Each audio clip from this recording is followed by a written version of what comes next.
It was 90 years of precedent. This was going to get, it should have been thrown out. It was about to actually get thrown out. But then the state legislature stepped in, literally changed the state law so that that 90-year, now 100-year deal that the utilities had with the public on, you get the land for free, but then when there's a public project, you have to work around it. They said that still applies to everyone except urban rail projects. So they literally carved out an exception just so now the law was clear. I think we still sue them anyway, just on some procedural grounds. We lost that. I mean, the intent of the legislature was clear. I mean, they were actually trying to kill the streetcar. And you know, maybe in the long run they did, because it did add, well, the final bill is still being negotiated, but it certainly added more than $10 million. So it was more than 10% increase in what the streetcar costs. And we'll see, and then that's ongoing. It's also going to be a huge cost on the extension that we're talking about now to get from St. Paul to Wisconsin. So our costs have gone up massively. There's some context there. Now switch over to solar. I went to a meeting at the Rotary Club. I don't actually have to check my notes to see, but this was years ago. I was invited by a neighbor. And We Energies, one of their vice presidents, presented all of these slideshows about the disaster that was solar power in Germany. Now, I'm actually not an expert on this, but are people familiar with this supposed failure of German solar power? Right, everyone thought it was a success, right? Well, according to, like, this is public record. I mean, we could probably get it. I mean, it was slides and everything. This was not like backroom cigar smoke talk. This was a public presentation of the Rotary Club, We Energy's official position, which is all the reasons solar might not work fiscally for utilities. And I actually think some of their points are legitimate. There are ways in which solar, I mean, burning coal, which I don't need to tell this group why it's a terrible idea. But from a logistical point of view, if you're a utility, it's so much simpler, right? Because electricity demand does go up, I think, in the morning, right? And then there's various peaks. I'm not an expert, but if you look through the daily chart, it's roughly predictable, but not always. Obviously, if it's a hot day, you sort of know more people will run their air conditioner. But you're never quite sure exactly how much electricity you're going to need. You make pretty good guesses, and it's not a flat line. Time of day, seasonally, it varies. And so it's much easier if you go, oh, we need a little more electricity right now. Let me just press this button, and it's like turning the knob on your gas stove. That's literally what they do. They press a button, or they turn it. I don't know what it's some kind of device where their $2 billion coal plant in Oak Creek gets a little hot, produces a little more steam, and then churns out the electricity. Because you're from Kenosha and you've been doing this your whole life. It's possible, but the technology is not. The storage and distribution of previously generated electricity is a real challenge, right? Sure. I mean, it can be handled, but it's a challenge and it's an expense. It's much easier to just generate it. It's easier in the micro versus the macro. What is that? In other words, it's easier to create independent power home by home, property by property, than right. it is to do. To run the grid. To try to run a grid where you don't have a way of creating new electricity. You've just been given a bunch of electricity, or you're giving it intermittently. You know, the wind and the sun are, again, more or less predictable when the sun's up, when the wind's blowing, or the wind less so than the sun. But, generally there's some predictable patterns, but you don't know for sure what you're going to get. And there's not a button you can just press to get a little more, right? You don't mind. Yeah. That's why the big push away from independent power systems is alive and well, is because all of a sudden we can be autonomous. Yeah. We can have our own power out of our own house. From a dozen panels or wind, or could be kinetic. I mean, there's a million ways to create energy that's sustainable and green. But of course, that's the last thing that the we energies of the world. Well, the reason I bring this up is to explain the. Oh, did you want to say something? No. Oh no, I bring it up just to say there is a rational basis. I think it's deeply anti-human and immoral, but it's rational. Why We Energies is up to the tricks. It's up to. There's so like there is not as good of an explanation unless you get into very cynical political explanations to explain Governor Walker and President Trump and all of the climate denying, Republicans who I think most of them know full well they're lying about it, but they just figure who cares because I'm only going to be in power in another 20 years tops. And, it's a problem anyway, somebody will do. I mean, it's incredibly cynical, but you can't, It's really desperate and personally cynical what the elected leaders are doing who claim climate change isn't real I couldn't believe in 2016 that, what were they chanting? Dig, dig, dig, dig, baby, dig, or drill, baby, drill. I mean, for me, someone who grew up when I thought there was this emerging environmental awakening, I guess I was living in the bubble of the east side of Milwaukee, right? But I thought, oh, the world's getting more and more aware of this is a problem. We're still going to have all these challenges. It's not going to be easy, but we're all in it together, right? So, nope. So in other words, I'm not a sociologist. I certainly have opinions on it. So we could get into that if you want later. Like what's going on with 40% of the country that is going for this stuff. But I'd rather put that to the side and deal with the title of the talk, which is We Energies.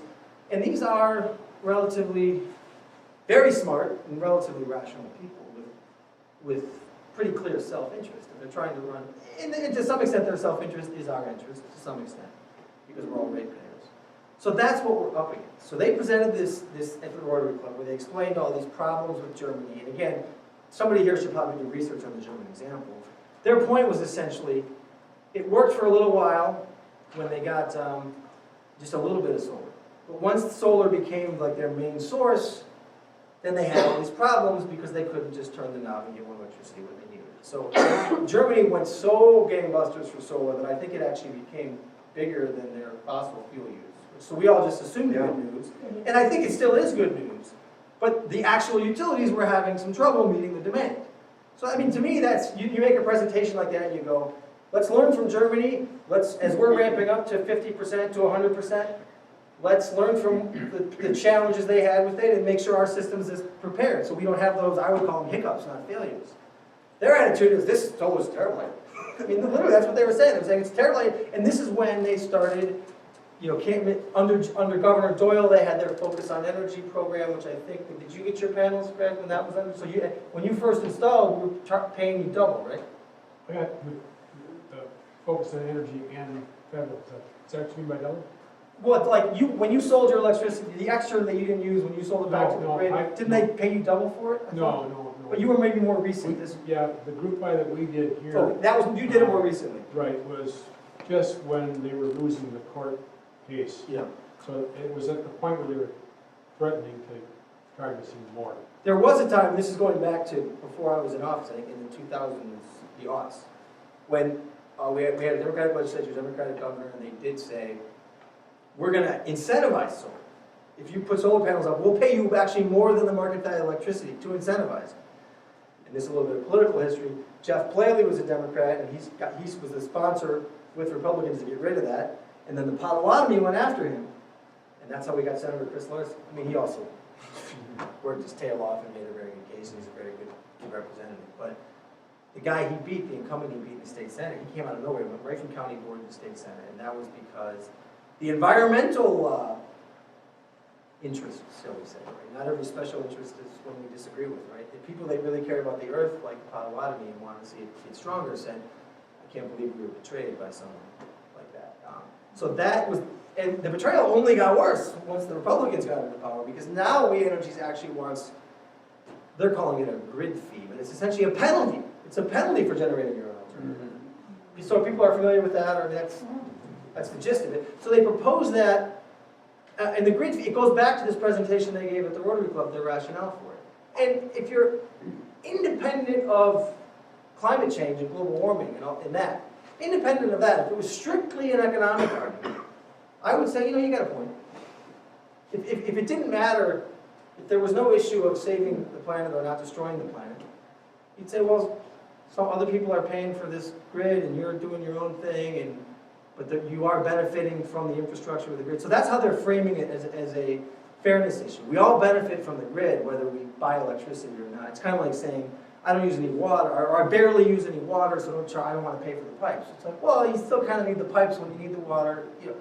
So again, strictly from a fairness, economic fairness argument, yes, we all need the grid and we all need to invest in it. But don't we want to, the climate argument, that's why we're all here, to me is persuasive enough that we need to turn the pyramid on its head towards them. We need to turn the system on its head and incentivize a very different kind of grid.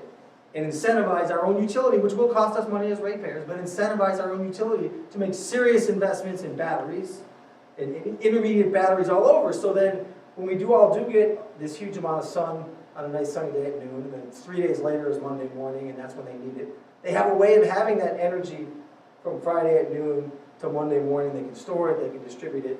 Right now, they're not able to do that well. That eventually needs to happen, but they're adamant. They're adamant that their economic argument and their claims of economic fairness on this issue, which deeply disincentivize solar, they're adamant that it's fair and it's right and they're full speed ahead, and the legislature supports them, and the governor used to support them in this. But the Public Service Commission, people understand how this structure works.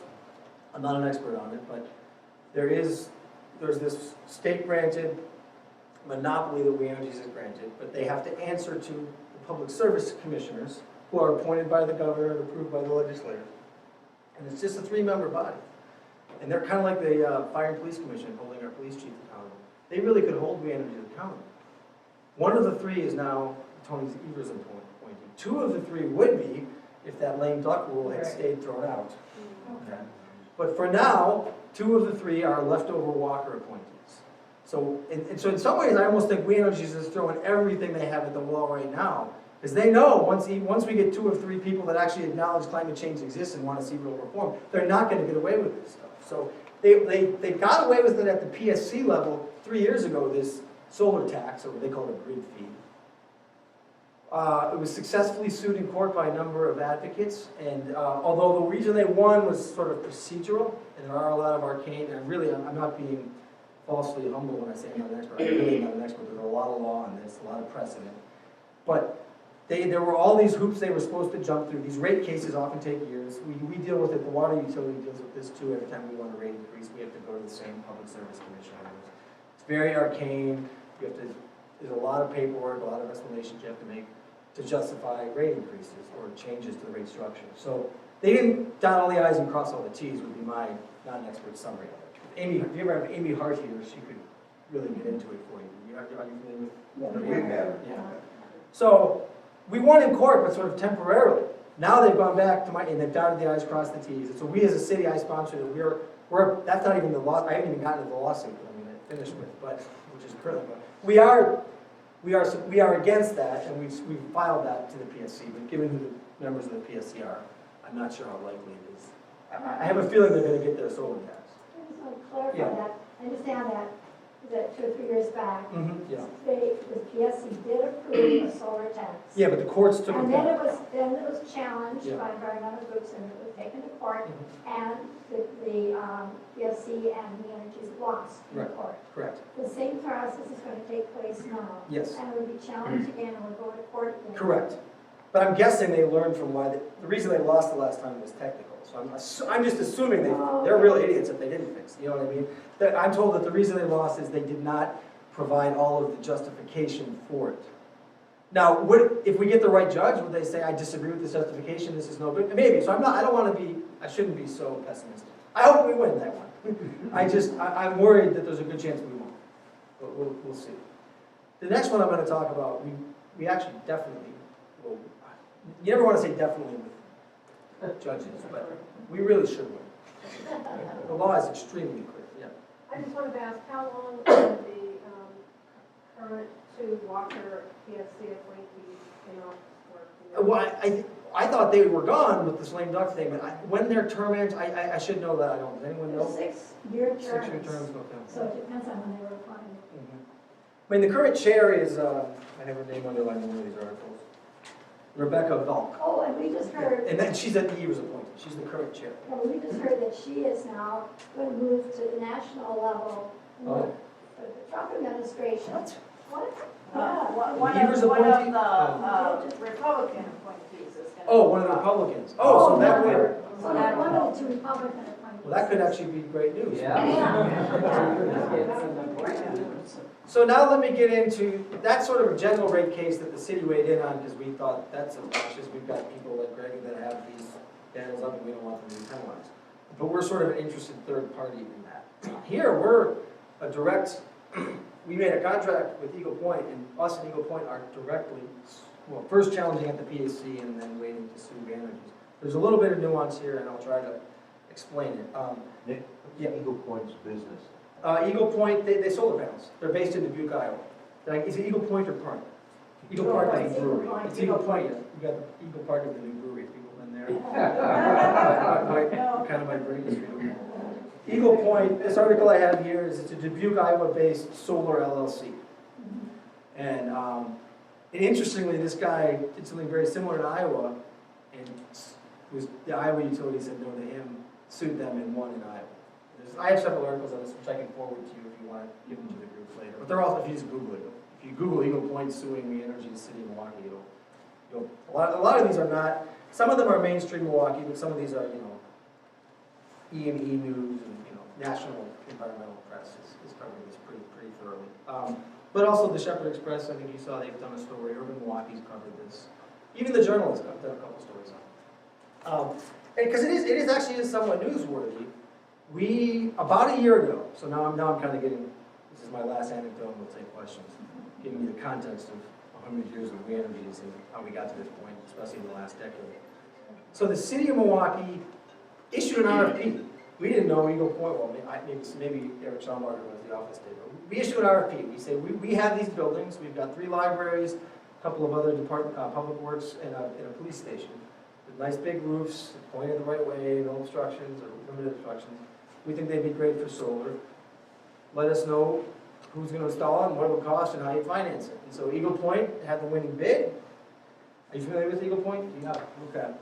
They had the winning bid. A big part of their bid was that they would, as part of the problem, not part of the problem, it's harder, there's some tax credits out there for this stuff.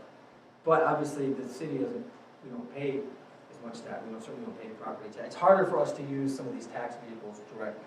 But if you bring in a third party, they can use these tax vehicles. And really, this is a form of finance. Ultimately, renewable energy, assuming the utilities being reasonable and paying you fair freight for it, does pay for itself. We all know that, or it can. Over sometimes just a few years, certainly within 20 years, it pays for itself. But we as a city don't want to tie up all of our capital that we could be spending. Borrowing is borrowing, even when you know you're going to get, even when you know you have a revenue source to pay you back. Borrowing is still borrowing. So if we have to borrow the money, it means we're paving less roads, building less new libraries, you name it. So it was obviously very attractive to us to have this third-party option.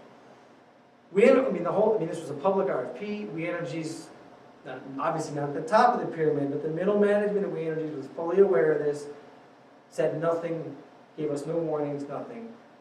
This guy, Barry from Iowa, buys $1 million of equipment, tells 22 of his 27 installers to not take other projects because we've got this big city project to create one megawatt on 6 different buildings.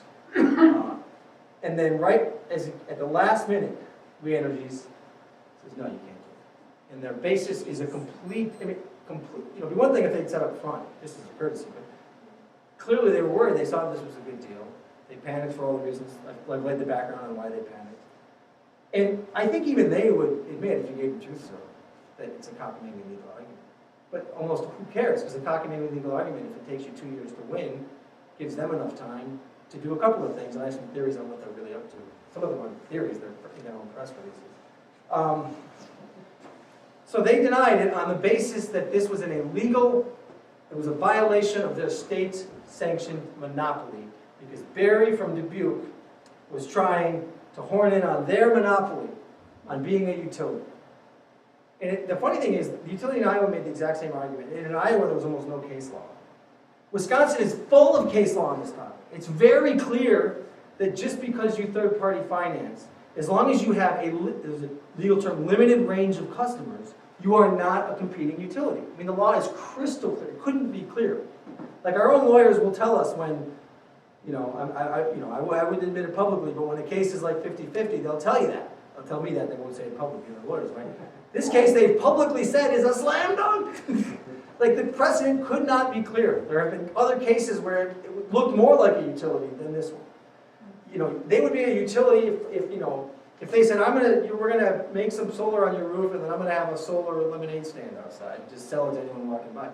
Obviously that's not what's going on. But that's why there's a rule in place there to protect the monopoly, and whether that's a good idea or not, certainly given the current leadership of the energies, I would love to just break their monopoly. But there are some good logistical reasons why it's better to just have one grid, not a ton of different competing grids. We're not building a grid here. We're just installing solar panels on a roof, and this guy's just giving us a financing mechanism.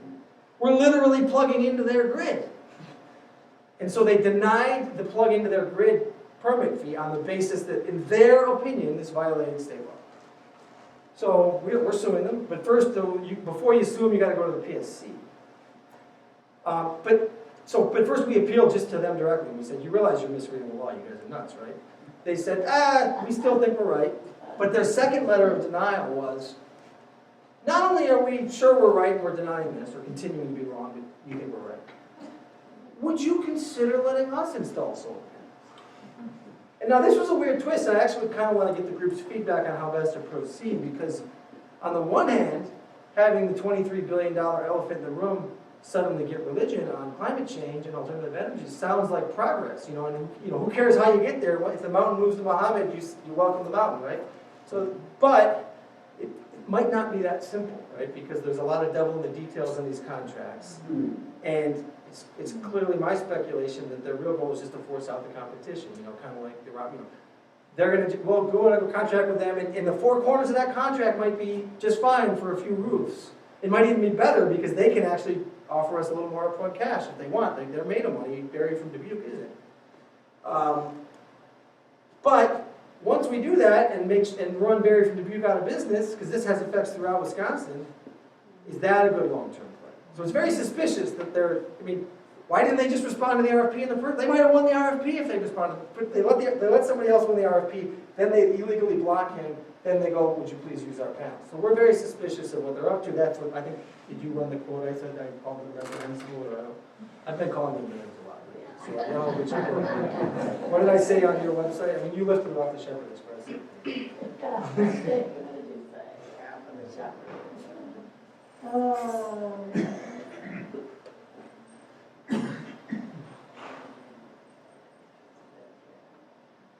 Maybe it's not.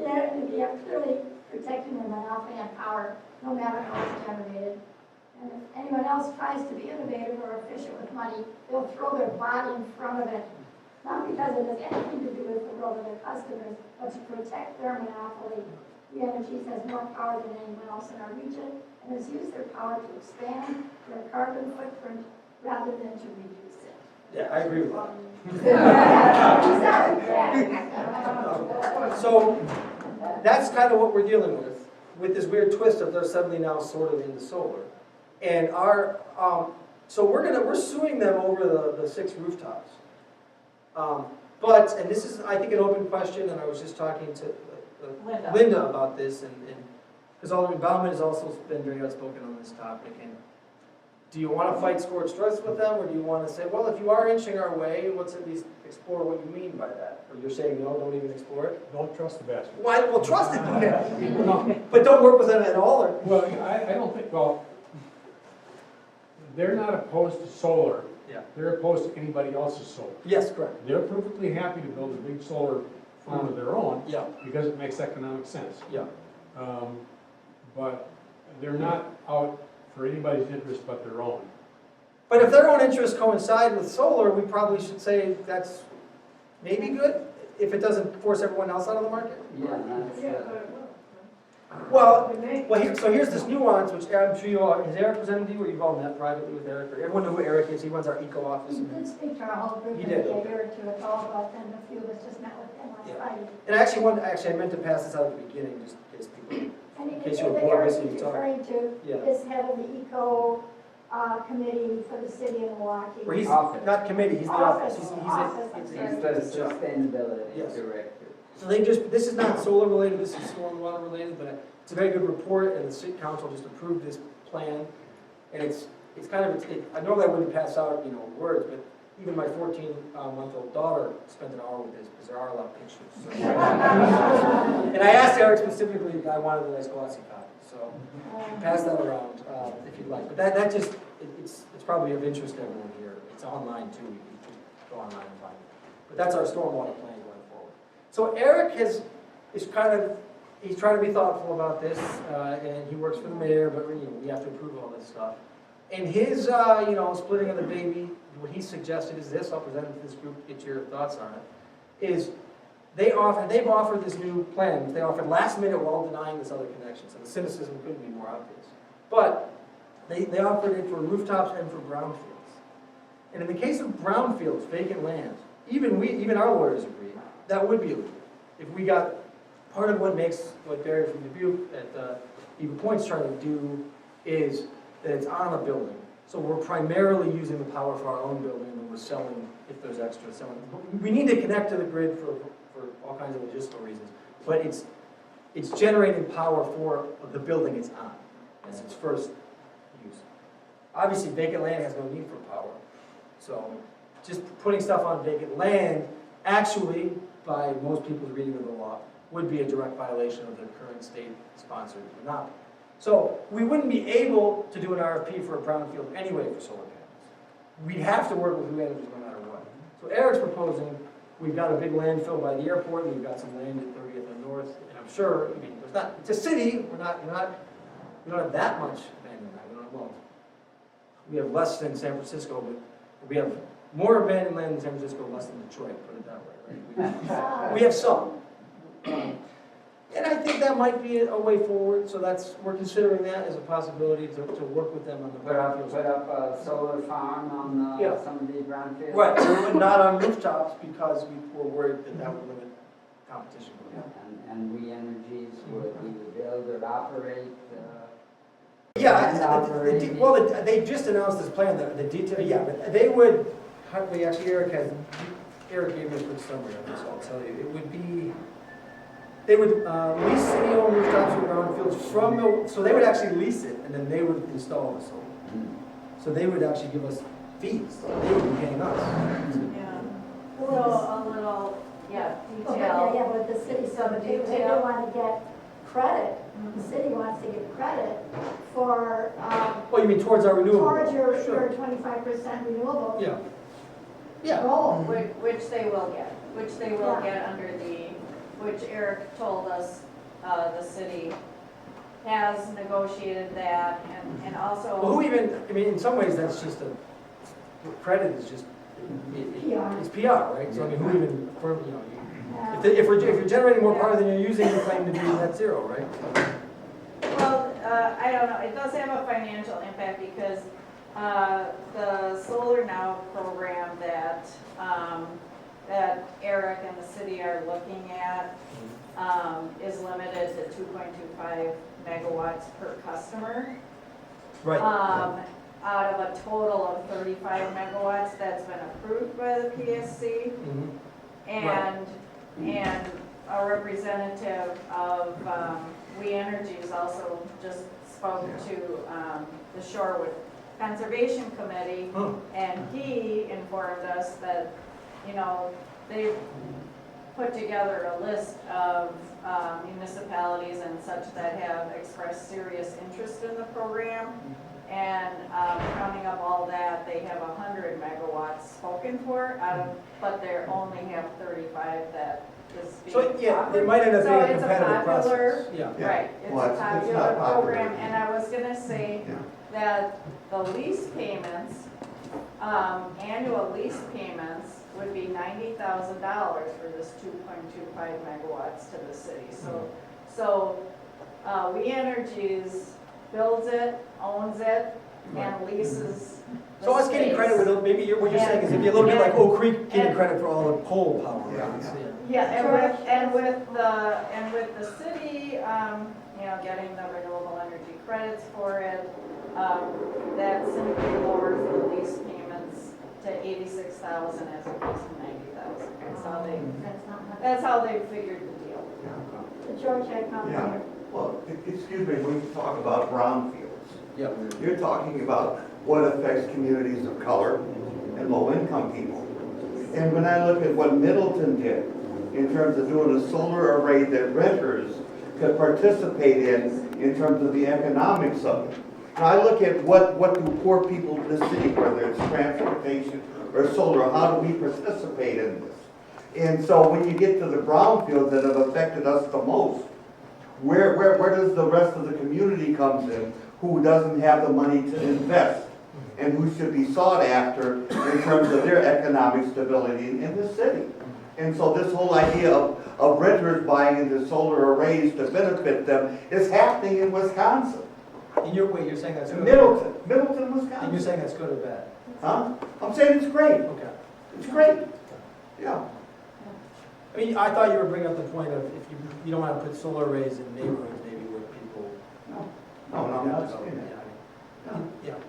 So I own a 4 units apartments up on the northwest side. Yeah. 2 of my tenants don't have electricity now because they didn't have enough money. They're behind in the rent, but they don't have enough money to pay their lights.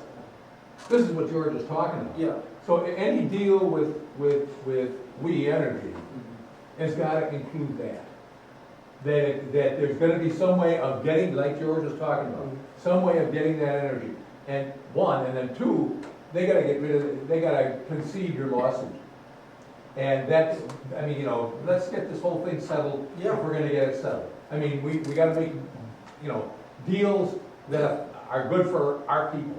Yeah. And not just, you know, because the utilities will make more money and, you know, be able to pose for holy pictures with the solar panels. So, Well, it's a legitimate dilemma, because on the one hand, I don't want to, in some ways, they've been so evil, you don't want to work with them at all. In other ways, like I said, if they are getting religion, even if it's for cynical reasons, and by religion I mean if they're willing to make real investments in alternative energy, I don't want to be necessarily discouraging that. I don't want to help them discourage other people from making those investments, but I don't want to discourage them either. So tactically, there's a lot of movement. But that's what you're doing if you agree to that sort of a deal. You're allowing them to squelch, you know, spread of solar elsewhere. Yeah. And that's the part that I object to. And that's my whole question. What happens if Barry and his company, who bought $1 million worth of equipment, turned on all this work? Obviously, he screwed Royal, Yeah. unless, is the city going to compensate him in some way, or we Energy's going to compensate them in some Well, way? I didn't finish the whole story. There's a like a 20% happy ending in this story. Okay. We did, we were able to, we just bit the bullet, and we had some capital money in the library budget anyway. So on the libraries, Tippecanoe, Center Street, and Central, we did just self-finance. So we got about 0.21 megawatts. We wanted a full megawatt. I sometimes confuse my metric. But 20% of what the original scope of work was with Barry from Dubuque is, and I think there's a press conference tomorrow at Tippecanoe Library, if any of you are south side. 9:45. Library. Yeah. So there's a little bit of good news there, and then one other nuance I should maybe report, since I think this group follows this stuff closely and could be helpful, is the PSC behaves kind of weirdly, because basically, when I talked to Barry, he said, I need to hurry up and make my challenge at the PSC. I know they're gonna deny me, and then I can properly sue them in court. They kind of split the baby in a way that might have just been pure confusion, or might have been sneaky smart, because it might have mucked up our lawsuit just slightly. Because there were sort of, on the underlying claim of, is Eagle Point a utility for public service, would not term as open a docket on that. So they basically denied that. They said, nope, we're not challenging the ruling that WE Energy's made. That was by a 2-to-1 vote with the Evers appointee voted against. But then, one of the 2 Walker appointees switched his vote and did open a docket on whether he should be allowed to connect. And even our lawyers say, if you accept that this is an illegal utility, then you can't let it connect, right? So it's like, it was a very odd thing to do, but it may have been, you know, sneaky confused in that it may not be fully ripe yet. Like, we don't necessarily have a clean lawsuit, so they have left a bit of a procedural mess for us. Not sure if it was on purpose or not. But that's a little bit of a nuance. Some of you like to follow all the nuance that you should be aware of that we're going to have to try to figure out. But our lawyer will be at the table along with Eagle Point's lawyer. We're both suing. We're the two people that have the contract. And first you got to challenge it at the PSC level. Then you can sue the PSC in state court. Is any of this public? He's all public. I wouldn't be telling you. You guys, it's on camera. I'm not telling secrets. Can we attend meetings on this? Oh, you mean the PSC? Yeah. It's a good question. I would assume it probably is. Reporters are reporting on it. I don't know I don't even know where it happened, what rooms. Does anyone know? Do people go to these things, these there's PSC a Public meetings? Service Commission office on the west side, usually on the west side. Okay. The hearings are open, and the public can talk about those things. the decision-making is not open, it's all between the staff and the Yeah. commissioners. So, but that. So that's why I'm inferring that somebody got confused, because it was weird if you're, how could you be, and even the We Energies lawyers said, hey, wait a minute, are you sure you want to open this docket without opening that docket? So, and we actually agreed with the We Energies lawyers, like, yeah, this is a crazy ruling. It was the cost of solar and battery pulling up, Yeah. it could be dramatic move to actually unplug from the grid, not need the grid at all, Mhm. which is illegal right now. Which is why we need solar freedom Probably, yeah. and start pushing the button. I bet Tony Evers Mhm. here on that one. And Lemon Bill too, he's a good help. Yeah. Mike? Does anybody know when, because I had 9 solar panels on our house too. Mhm. And, you know, I was anticipating 11 years payback, and it's gonna go to 16 years more payback if this tax goes on, or Yeah. this grid thing, which really, it's really an effort to discourage. Yeah, of solar. course it is. Yes. But, so does anybody know when this is gonna come up before the PSC? And This again, I'm is, interested this is upcoming, I don't know the date, but it's soon. soon. They just had the hearing on our lawsuit related specifically to our contract with Eagle Point. The general solar tax, they call it grid fee, is coming up. And we're filing motions, third party, whatever, advocates briefs in. Is there a hearing on that? Yeah, but I'll have to get back to you. Okay. But I can There find should out. be a public hearing. Yeah. So it might be good if people put pressure, or George, if, go to that hearing. Yeah. Is there a way to tie the two issues together? Well, legally, maybe no, but they're definitely related. I mean, they're both efforts of We Energies to block solar. In one case, a specific, yeah. You know, we'll let you build the solar if.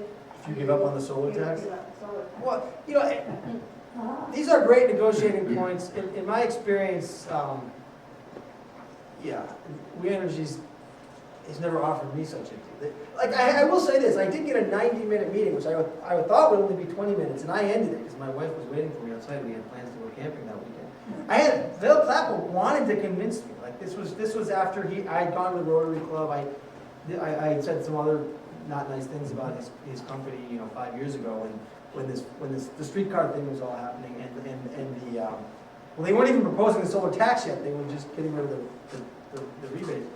And he wanted, there are human beings that they don't want to be vilified in the press. I know that because I was yelling at him 5 years ago when he asked for a meeting. He didn't demand a meeting, he asked for a meeting. So the criticism, they're aware of it. They don't like it. They don't like being called reprehensible in the media. But is that enough? Is a couple of angry aldermen enough to, I don't think George is not off base. If people are banging drums at the lunch hour, that'll get their attention too. They are aware of the criticism, but can we actually get to the point where we're negotiating with them? Give us this, we'll stop protest. I think we should just protest it all and hope they, because I don't know that it makes sense to sort of start trying to get half a loaf. Obviously, at the end of the day, I'll take half a loaf, but I don't know how you change their whole corporate mentality without changing their whole This corporation. is not just Wisconsin entities, this is nationwide going on. Yeah. Yeah. Will you ask your lawyers Yeah. to ask the PSC to have a hearing in Milwaukee? Yeah. The Public Service Commission should have a hearing here so that the public gets a chance to talk to those, and we'll see if any of them show up. But they should have a hearing here. Or Before they probably the make- public should ask them. What's that? Our lawyers asking might not, our public should ask them. You should demand, where's the hearing? Show your face, all the three But your lawyers have got better access to them than I do. Well, our lawyers, I mean, I can write a letter. we've been and losing stuff all our like motions on 2-to-1 votes, so I don't know. If they do not have a hearing, back a long time ago, I was involved in setting up the Citizens Utility Board. So I used to go to the Public Service Commission hearings in La Crosse, in Eau Claire, and organize people in those areas to go and talk to them, because they would have public hearings in those places. Okay. Okay. That's So not a bad idea. on this issue that affects the people here, we should be able to have a hearing here in Milwaukee. Your lawyers, as somebody who's representing the Yeah. city, should ask them to have a hearing here in Okay, Milwaukee. that's a good idea.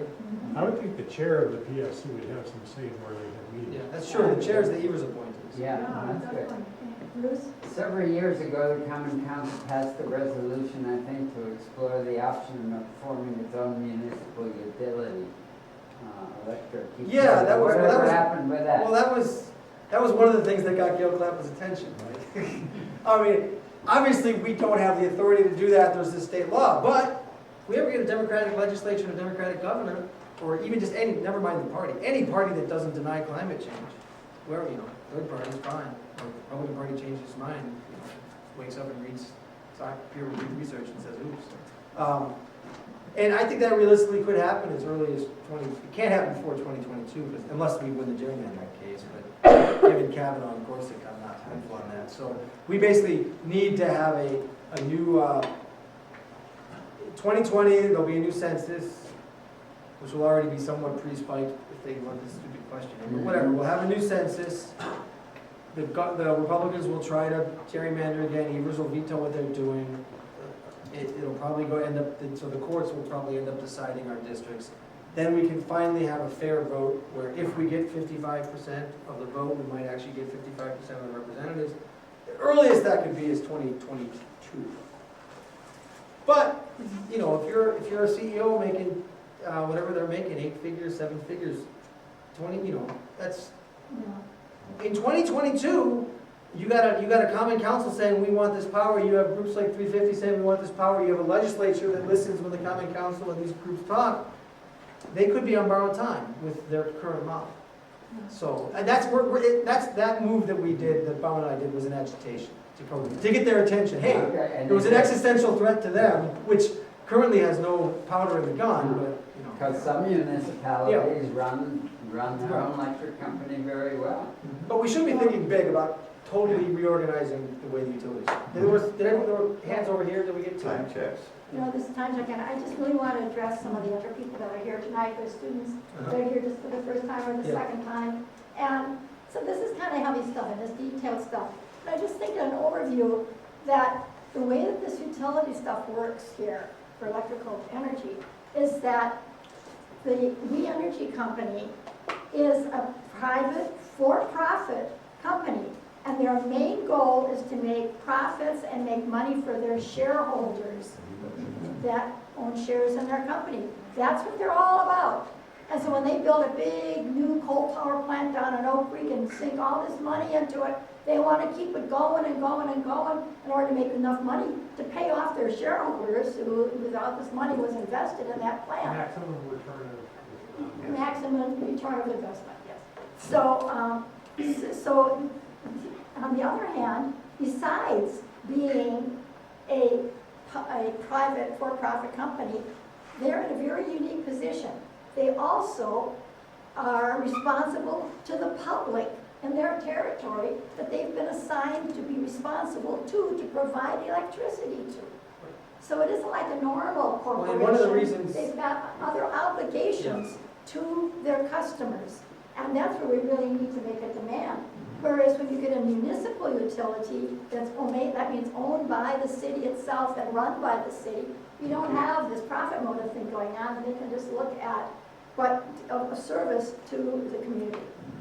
I mean, one of the reasons they're such an attractive, they're kind of more like a bond than a stock, because they can't raise their prices unless the PEC lets them, unless they justify it. On the other hand, people can't, it's not like the cable company, you can't cut the cord. I mean, it's electricity you need. I guess you can stop you, but I mean, basically we all need electricity, and we can only buy it from one person. So it's a very attractive investment. I mean, that's a really strong guaranteed return when you've got an entire state or an entire region's worth of people all paying X amount of dollars per month and you have no competitors. Plus they're guaranteed a rate of profit too by the PSC. Well, yeah, if they're not making the right rate of profit, they then can back charge and charge us more in order to get. It's a great investment if you're an investor. Yeah. Could that state-sponsored monopoly ever be overturned? Yes, of course. It's a governor and legislature could overturn that, absolutely. Okay. Cool. It's not in the, it's not like it's some state, I don't know if it's a charter or, it's a state law, it's not in the Constitution. Okay. So it could be changed, absolutely. You can't get business on your side, because you can explain to them, say, hey, you can lower your power rates by adding all the solar, but the utility wants to take your money out of it and raise the cost. Because they wanna compete against Yeah. keep over their cost too, businesses too, so if you kinda get businesses on the line. Yeah. We talk to them too. Okay. I'm calling the time check, we have 4 minutes. The Waverly Ecology Center gives us this space till 8:30. And so we're always in this rush, maybe we should think about starting a little earlier. But to the issue of asking the city to have the Public Service Commission hold hearings, you know, I want to thank Susan for her wonderful letter to the editor about the surcharge. Sunday. And I'll tell you, if 12, 14 of us write a letter to the editor, 2 or 3 will get in, asking for the public hearing. So that's what I hear, we should do it on both sides. Yeah. Thank you, time check.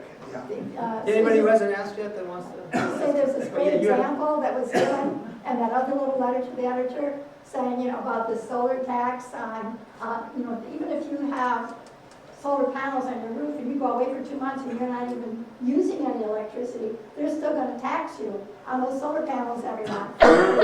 Potential capacity for the energy that you make. Plus, they make the But- profit on the energy you produce, which they sell at regular price and pay you Yeah.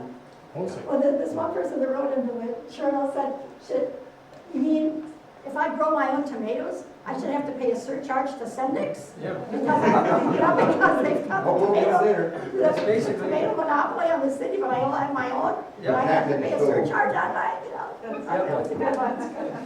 Yeah. This is more of a comment, but, the telephone industry went through a transition to go to cell phones. And if the cell phone companies did not sell cell phones, they would be able to maintain the wiring that goes to your house. Yeah. And so I think with the power companies, the same thing, if they're not selling the solar panels, they're not be able to maintain. They're the finally wiring. seeing the writing on the wall that they need to, because I think one of the reasons they tried to delay it as long as they could is because they very recently, and obscenely recently, based on what the science was already telling us, spent $2 billion on a power plant in Oak Creek, coal power plant. They need to wait till the debt on that they got to start paying down the interest on that. And obviously, they now think, they are ready to diversify their portfolio and see a need to. Yeah, because, they'll go out of business eventually if they don't. Yeah, there's Change three that. infrastructure, you got water, you got electricity, and you got, gas and other things that come to your house, telephone. Traditionally, they're infrastructure things. Yeah. So you have to maintain that infrastructure somehow. You do. I'm not, So, I just wanted to say that when we met with Eric Schomburger from the Sustainability of Office in Milwaukee on Friday, he said, we as 350, he called us, he wanted to meet with us to see what we could do to help with this whole situation as a grassroots activist organization. And I said, well, I feel like we should just be out there, like once a week, knocking on their doors or demonstrating in front of their offices or picketing or something. He said, yes, you should. That's what it's going to take. It's got to be pressure from the grassroots as well as what the legal stuff that's going on and the negotiating that's going on. But we have a role to play in this. And I just wonder if you also think that's the case. Yeah, and let me know. I'll try to be there if I can make it. All right. Okay, George. So, but this is how many people here really would commit to say every Wednesday noon, we're down there in front of We Energies. Raise your hand if you would join us down there. I'll be there every Wednesday from 12 to 1, where there were signs and saying, the Go Solar, We Energies. we must develop routines, and we can all get rid of it. Yeah, right. Whether it's left to the evidence or How many people would definitely, Wednesdays from maybe not tomorrow, we've got to get ourselves a little organized, but starting a week from tomorrow, start to be in front of We Energies downtown office 1 hour. for 1 hour from 12 to 1. And their employees come in and out, come up with a flyer that's just encouraging their employees. Summarizes the bad deeds of their employers, so they know. And also notify the media that we're gonna be there. Well, Yes, maybe, yes. yeah, in a couple of weeks. Well, that's, For the meeting.